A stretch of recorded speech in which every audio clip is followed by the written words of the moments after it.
बक्कड़ बम्बे बो, बीएसटी में अगर तुम्हें चाहिए 250 आउट ऑफ 250 तो अपना ध्यान इधर दो। तुम्हें क्या लगता है कि बिजनेस स्टडी में 250 आउट ऑफ 250 ला पाना नामुमकिन है? बहुत आसान है, पर वही बात है, सही स्ट्रैटेजी नहीं पता, सही तरीका नहीं पता, जिसके चक्कर में ना तुम इस सब्जेक्ट में अपने मार्क्स गवा देते हो, जो बाकी सब्जेक्ट्स के कंपैरिजन बहुत ईजी है यहाँ पे मार्क्स पाना। अब मैं तुम्हें बताती हूँ सही स्ट्रैटेजी, जिसका यूज करके तुम क्या कर सकते हो, आराम से अपने नंबर पा सकते हो बिजनेस स्टडीज में। तो अगर हम बात करें एग्जाम की, तो सबसे पहले यार किसी भी एग्जाम का ना आपको सिलेबस प्लस आपको उसका एग्जाम पैटर्न पता होना मस्ट है। अगर हम पैटर्न की बात करें तो यहाँ पे आते हैं आपके टोटल 50 क्वेश्चंस, प्लस ये जो 50 क्वेश्चन है हर क्वेश्चन +5 मार्क्स का होगा। हर एक गलत क्वेश्चन मार्क मतलब नेगेटिव मार्किंग कैरी करता है। साथ ही साथ इसकी जो ड्यूरेशन होती है वो कितने मिनट्स की है, that is for the 60 minutes. अब देखो यहाँ पे टाइम मैनेजमेंट बहुत इंपॉर्टेंट है।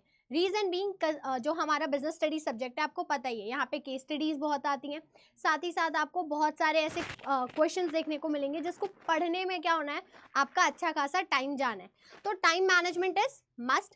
साथ ही साथ अगर बात करें इसकी लैंग्वेज की, तो लैंग्वेज में हमें मिलते हैं टोटल 13 लैंग्वेजेस। अब आप अपने अकॉर्डिंग क्या कर सकते हो, इसे ऑप्ट कर सकते हो। अब next we have that is की एनसीईआरटी को क्या करना है, रीड करना मस्ट है। एनसीईआरटी को बाइबल कंसिडर करो, स्पेशली वो स्टूडेंट्स जो सीबीएसई बोर्ड के नहीं है, आईएससी बोर्ड, आपके other state board. Reason being जो एनटीए है वो मतलब जो एनटीए है ना वो एनसीईआरटी के ही आंसर्स को करेक्ट मानता है, और इवन उसके जो क्वेश्चंस होते हैं वो एनसीईआरटी की लाइन से ही दिए जाते हैं। तो एनसीईआरटी की रीडिंग तो एक आपको देनी पड़ेगी। अब क्या सिर्फ ऊपर ऊपर से पढ़ना है? नहीं, हमें कीवर्ड्स पे क्या करने की जरूरत है, फोकस है। जब भी रीडिंग देना आप मार्क करते जाना, स्पेशली जो अदर स्टेट स्टूडेंट्स है। रीजन बीइंग यहाँ से मैंने बताया ना क्वेश्चन डायरेक्ट पूछता है, इसी एनसीईआरटी बुक्स की लाइन आपको देखने को मिलेगी। नहीं बिलीव होता, आज एक एनसीईआरटी बुक का कोई भी एक पेज खोलो, कोई एक चैप्टर का, और पीवाईक्यू खोल के बैठ जाओ, तुम्हें एक ना एक क्वेश्चन उस लाइन से जरूर देखने को मिलेगा, स्पेशली जो बिजनेस फाइनेंस वगैरह है हमारे चैप्टर्स उनसे। अब अगर हम बात करें क्या यहाँ पे रट्टाफिकेशन से काम चल जाएगा? नहीं। तुम थ्योरी सब्जेक्ट सोचते ही तुम्हें लगता है यार रट्टाफिकेशन चला देंगे हो जाएगा काम, नहीं। हमें रट्टाफिकेशन पे वर्क नहीं करना है, हमें कॉन्सेप्ट क्लैरिटी पे फोकस करना है। रीजन बीइंग ये जो हमारा सीयूईटी एग्जाम है ना, इसकी डिमांड ही है कॉन्सेप्ट क्लैरिटी प्लस बहुत सारे क्वेश्चंस की प्रैक्टिस। कोई रट्टाफिकेशन यहाँ पे वर्क नहीं करेगा। यहाँ पे तुम्हें हर एक कॉन्सेप्ट के पीछे का रीजन पता होना चाहिए। सपोज बहुत सारे बच्चे हैं, उनको पता है कि यूनिटी ऑफ कमांड में क्या होता है कि 1 एम्प्लॉय 1 बॉस। अब तुमसे सीयूईटी एग्जाम ये क्वेश्चन तो पूछेगा, ठीक है, मान लेते 5% चांस से पूछ ले, बट इससे ये रिलेट करके क्वेश्चन जरूर पूछेगा कि बताओ कौन सा प्रिंसिपल इसका क्या है, वॉयलेशन है। बताओ बताओ, दिमाग पे आया? नहीं याद आ रहा ना? थोड़ा ध्यान दो। रीजन यही है कि रट्टाफिकेशन काम नहीं करेगा, कॉन्सेप्ट क्लैरिटी डिमांड करता है, ठीक है। तो ऐसे ही वॉयलेशंस वगैरह से क्वेश्चन पूछता है, वो इंटर रिलेट करके चीजों को पूछ रहा होता है सीयूटी एग्जाम आपका। फिर अगली जो चीज हमें करनी है दैट इज प्रैक्टिस एमसीक्यूज। अभी बताया कॉन्सेप्ट क्लैरिटी के साथ किस पे फोकस करना है, हमें बहुत ज्यादा फोकस करना है क्वेश्चंस की प्रैक्टिस पे, क्योंकि हमारे पास अब टाइम नहीं है। जो टाइम है उसमें ज्यादा से ज्यादा क्वेश्चन प्रैक्टिस करोगे तभी तुम्हें तुम्हारे कॉन्सेप्ट क्लैरिटी में भी क्या होगी, हेल्प होगी। तो अगर हम बात करें तो मैम हमें मिनिमम या मैक्सिमम कितने क्वेश्चन सॉल्व करने? बेटा मैक्सिमम के लिए कोई लिमिट नहीं है, पर minimum you have to go for like 50 to 100। क्या चैप्टर वाइज या full length? Chapter wise, full length, PYQ तीनों पे फोकस करना है। मैं अब बताती हूँ उसे किस सीक्वेंस में फॉलो करना है। अब मैम ये क्वेश्चन प्रैक्टिस हमें इतने ज्यादा क्यों करने? जो बच्चे स्पेशली सीबीएसई के अलावा वाले हैं ना, उनके लिए ये ज्यादा जरूरी है, क्योंकि उनके एग्जाम में क्वेश्चंस बहुत ही नॉर्मल लेवल पे पूछे जाते हैं। वहाँ पे असर्शन, रीजन, केस स्टडीज के क्वेश्चन थोड़े कम देखने को मिलते हैं और थोड़े बेसिक से होते हैं। सीबीएसई वालों को तो आदत हो चुकी है, पर इसका मतलब ये नहीं है कि तुम्हें नहीं करना, तुम्हें भी करना है, ठीक है। तो जो इसके क्वेश्चन का पैटर्न है ना, या फिर उस चीज को आप मतलब जो लैंग्वेज या पैटर्न है उसको समझने के लिए हमें क्वेश्चंस की प्रैक्टिस करना तो मस्ट है। Reason being assertion, reason, statement based question, match the following, case study. फिर तुम्हारा वही हो जाता है, तुम प्रैक्टिस नहीं करते हो, लास्ट मोमेंट पे हो जाता है, समझ में नहीं आया क्वेश्चन, ज्यादा टाइम लग गया, छूट गया हमारा पेपर। ये सब नहीं करना हमें हमारा ड्रीम कॉलेज चाहिए, तो इतना टाइम और इतने एफर्ट्स तो देने पड़ेंगे हमें। फिर नेक्स्ट जो सबसे इंपॉर्टेंट चीज है जो तुम्हें क्वेश्चन प्रैक्टिस से समझ में आएगी तुम्हारे पेपर में या तुम्हारे कॉन्सेप्ट में ना, जहाँ पे तुम्हारे पास गैप है, उस गैप को फिलफिल करने के लिए ना हमें क्या करना पड़ेगा, हमें प्रैक्टिस करनी पड़ेगी। प्रैक्टिस करोगे तुम्हें तुम्हारी मिस्टेक समझ में आएगी और उस मिस्टेक को कवर अप करना होगा सिर्फ और सिर्फ प्रैक्टिस के थ्रू। ऐसे तो तुम्हें तुम्हारा गैप समझ में आएगा नहीं। जैसे अभी यूनिटी ऑफ कमांड का मैंने बोला, तुम सबको लग जाता है कि हाँ हाँ हमें पता है। अभी दूसरा कॉन्सेप्ट भी कैसे ही बता सकती हूँ। अब बताओ, अगर तुमसे क्वेश्चन में पूछता है कि बताओ कि कौन सा ऐसा प्रिंसिपल है जो स्पेशलिस्ट के लिए है, तो तुम्हारे लिए लगेगा स्पेशलाइजेशन के बेसिस पे बातें हो रही है तो डिवीजन ऑफ वर्क ही होगा। पर जरूरी तो नहीं है कि सिर्फ डिवीजन ऑफ वर्क होगा। हो सकता है वहां पे प्रिंसिपल की जगह टेक्निक पूछा जा रहा हो तुमसे। हालांकि मैंने प्रिंसिपल बोल दिया था, बट मान लेते हैं टेक्निक पूछा होगा और तुम डिवीजन ऑफ वर्क मार्क करके आ जाओ, तब कैसे काम चलेगा? तब तो हमारा फंक्शनल फोरमैनशिप बनेगा ना। तो चीजें क्या है, इंटर रिलेटेड करके पूछता है तो वो सिर्फ और सिर्फ प्रैक्टिस से ही क्लियर होंगी और कॉन्सेप्ट क्लैरिटी से। और जो भी बीच का तुम्हारा गैप है वो भी फिल किसके थ्रू होगा? वो फिल होगा सिर्फ और सिर्फ क्वेश्चंस की प्रैक्टिस से। अब अगर हम बात करें मॉक्स की, तो तुम में से काफी सारे स्टूडेंट्स को मॉक्स का पता ही नहीं है। तुम्हें लगता है मॉक तो यार 2 दिन पहले दिया जाता है। जाके अपने किसी भैया दीदी से पूछना जो किसी बैंक के एग्जाम की या किसी ऐसे बड़े लेवल के एग्जाम की तैयारी करते हैं, वो मॉक को कितना सीरियस लेते हैं और कितना मतलब कितना टाइम कितने डेडिकेशन के साथ वो मॉक को सॉल्व करते हैं। मॉक आपको रियलाइज करवाता है एग्जाम का लेवल, एग्जाम का रियल प्रेशर फील करना है ना, तो आप सिर्फ और सिर्फ मॉक के थ्रू फील कर सकते हो। मैम मॉक को क्या ऐसे ही सॉल्व कर दे, फुल लेंथ पे हम शिफ्ट हो जाए? नहीं। कहते हैं ना, अगर मान लो ये तुम्हारा क्या है, ये हमारा ना CUET एग्जाम है, ठीक है, ये एक स्टेज है। अब इस स्टेज पे जाने के लिए हमें क्या करना पड़ेगा?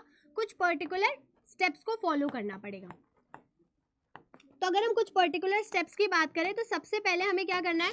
चैप्टर वाइज क्वेश्चन सॉल्व करने। फिर हम जाएंगे किस पे?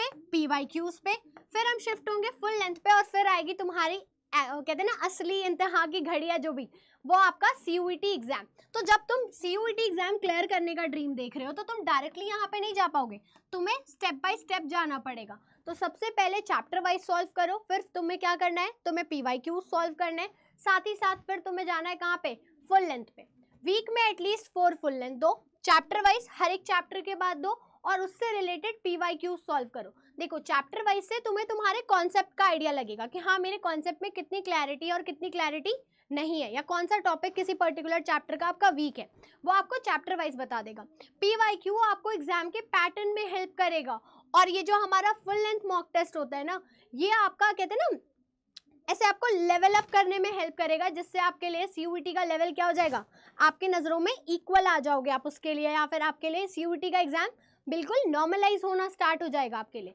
तो इस स्टेप को तो फॉलो करना है। अगर इस स्टेप को फॉलो किए बिना जा रहे हो ना तुम CUET एग्जाम में, सोच लो तुम कितनी बड़ी भूल कर रहे हो। मेरे खुद के कुछ ऐसे स्टूडेंट्स हैं जो स्टार्टिंग में ऐसे थे, मैम मेरा कॉन्फिडेंस डाउन हो रहा है, मैम मेरा ये हो रहा है, मेरा वो हो रहा है, बट जब उन्होंने ये प्रॉपर स्टेप फॉलो किया ना, उनके लिए तो मैंने वैसे पार्ट वाला भी एड ऑन रखा था। रीजन बीइंग उनके पास टाइम था, आप पे टाइम नहीं है, तो आपके लिए 3 ही सीढ़ी है, 3 सीढ़ी चढ़ोगे तो भी 4थी सीढ़ी आपके पास आएगी। और आज के डेट में वही स्टूडेंट्स हैं जो 236 240 यही मार्क्स लाते हैं। बोलोगे तो मैं तुम्हें दिखा सकती हूँ, मेरे पास रोज मेल आते हैं, मैम मेरा आज इतना आ गया, मैम मेरा आज इतना मार्क्स आ गया, मतलब लाइक नेक्स्ट लेवल क्रेजी कर रहे हैं वो इसके थ्रू। अब तुम कहोगे कि मैम हमें ऐसे मार्क्स मिलेंगे कहाँ? रीजन बीइंग क्योंकि मॉक्स तो जो मार्केट में है वो लिमिटेड है, और आपने तो हमें बोल के रखा है 100 क्वेश्चन 150 क्वेश्चन ऐसे प्रैक्टिस करने के लिए। तो इस चीज़ का सॉल्यूशन हम लेकर आए हैं ना आपके लिए। अगर हम आपको सही राह बताएंगे तो राह में जो भी चीज़ें लगेंगी वो तो हम ही देंगे आपको। यानी कि हम लेकर आए हैं हमारी मॉक टेस्ट सीरीज, जिसमें आपको 150 plus mock full length mock test मिलेगा। साथ ही साथ आपको मिलेंगे 15 PYQs हर एक आपके किसके सब्जेक्ट्स के, साथ में आपको मिलेगा 15 मॉक टेस्ट, ठीक। उसके अपार्ट आपको 70 प्लस पार्ट टेस्ट मिलेगा, और हर एक चैप्टर का हर एक मतलब जितने भी चैप्टर किसी भी सब्जेक्ट में होंगे, सपोज हमारे चैप्टर में हमारे तो सब्जेक्ट में 12 चैप्टर्स हैं, तो अब ये पूरे 12 चैप्टर्स के आपको क्या मिलेंगे? आपको चैप्टर वाइज आपको मॉक प्रोवाइड किए जाएंगे। और ये सारी ही चीज़ें ना बहुत नॉर्मल सी अमाउंट में आपको दिया जा रहा है। आप प्राइस को कंसिडर ही मत करो, आप फीचर्स को देखो। और ऐसा नहीं कि मैं जो भी बोल रही हूँ सिर्फ एक सब्जेक्ट के लिए बातें कर रही हूँ, ये सारे सब्जेक्ट्स के लिए क्या है।